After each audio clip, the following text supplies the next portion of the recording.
मिर्जापुर के लइकन से बचबू ना, समियाना में गोरी जे नचबू ना। मिर्जापुर के लइकन से बचबू ना, समियाना में गोरी जे नचबू ना। तो हेलो दोस्तों, आपका स्वागत है हमारे YouTube channel writer Mahesh Prajapati में। तो दोस्तों, आज हम हर एक ज़िले पर ऑर्केस्ट्रा सॉन्ग लेकर आए हैं जो फुल और फ्री है। काफ़ी अच्छा मैटर है, मार्केट में बजने वाला मैटर है, हिट होने वाला मैटर है। दोस्तों, हमने इस सॉन्ग में अपने ज़िले का नाम लगाकर गाया है। आप अपने ज़िले का नाम लगाकर गा सकते हैं। तो चलिए स्टार्ट करते हैं बिना समय गवाए मुखड़े के साथ। नाचे आइल बाड़ू ए हो नचनिया, हमके पिया द जवानी के पनिया। और नाचे आइल बाड़ू ए हो नचनिया, हमके पिया द जवानी के पनिया।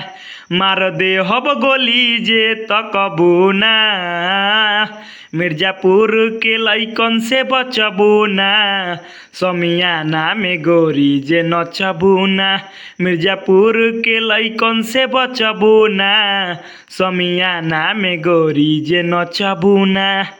अंतरा फर्स्ट 10-20 नहीं देहब हजरिया, बाकी उठावे पड़ी तो के गगरिया। अरे 10-20 नहीं देहब हजरिया, बाकी उठावे पड़ी तो के गगरिया।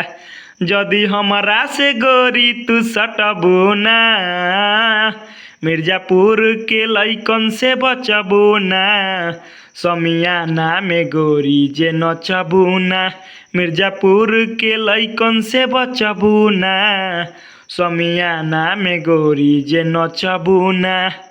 अंतरा सेकेंड नाचो ए गोरिया हिला के कमरिया, लहे लहे धल तोठ से नमरिया।